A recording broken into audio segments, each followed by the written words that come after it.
Historical background. During World War II, the U.S. military needed a new encryption system to counter the Japanese military's code-breaking abilities. As a result, they developed a code based on the Navajo language.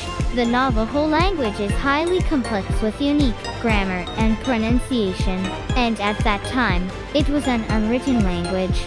These characteristics made it ideal for use as a code. Training and deployment. The Navajo code talkers were recruited from Navajo reservations in the U.S. and received secret training. They learned to encrypt and decrypt military information using the Navajo language. They were then deployed to the Pacific Front, where they worked with the Marine Corps on critical missions. In short, Navajo and Korean are really different in terms of language, culture, and history.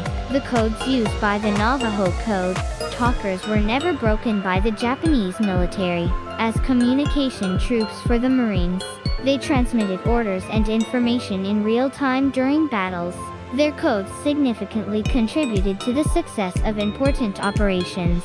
For example, during the Battle of Iwo Jima, the Navajo code talkers played a crucial role, greatly contributing to the victory of the U.S. military. Legacy. The contributions of the Navajo code talkers were widely recognized even after the war.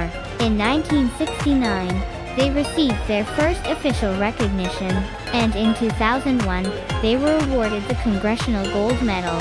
Their story has been made into numerous books and movies, passing down their bravery and dedication to future generations. Current roles. Today, Native American soldiers continue to serve in various roles within the U.S. military. They contribute not only to military operations, but also play a crucial role in promoting cultural exchange and understanding within the USFK United States Forces Korea. These soldiers make significant contributions based on their unique cultural backgrounds. The U.S. military respects their historical contributions and fosters an environment where soldiers from diverse cultural backgrounds can collaborate and be respected. The legacy of the Navajo Code talkers remains an excellent example of this multicultural military environment. Instances of Navajo code talkers being captured by the Japanese military. Captivity incidents. According to current records, there are no known instances of Navajo code talkers being captured by the Japanese military during World War II. This is because the Navajo code talkers operated under strict protection. They were considered a crucial asset to military strategy due to their role in code communication and were always safeguarded. Security of the Navajo code and Japanese failure to decipher it. 1. Language complexity. The Navajo language is very unique and complex. At the time, very few people could understand or speak Navajo. It was an oral language that was not well known globally and had no written form. This made it completely unfamiliar to the Japanese military. 2. Special encryption method. The Navajo code talkers did not just use the Navajo language, but developed a sophisticated encryption system based on it. For example, they associated Navajo words with specific military terms. They created codes by converting Navajo words into alphabets, military equipment, and tactical terms. For instance, the Navajo word for turtle meant tank, and shark meant destroyer. This method made it extremely difficult for the Japanese military to decode. 3. Training and secrecy. The Navajo code talkers were recruited and trained in secrecy. Only a few high-ranking military officials knew about their existence and the codes they used. This secrecy meant that the Japanese military knew almost nothing about the Navajo code talkers and their codes. 4. Rapid and efficient communication. The Navajo code talkers could quickly send and decode encrypted messages. They transmitted orders and information in real time during battles, providing a tactical advantage. The Japanese military had little time to intercept, and even less time to attempt to decode their communications. Legacy of the Navajo code talkers. Historical legacy. Even though the Navajo code talkers did not serve in the Korean War and Vietnam War, their legacy remains significant. They made crucial contributions during World War II through innovative methods, securing a special place in military history. Their story continues to be passed down, and their bravery and dedication are still respected.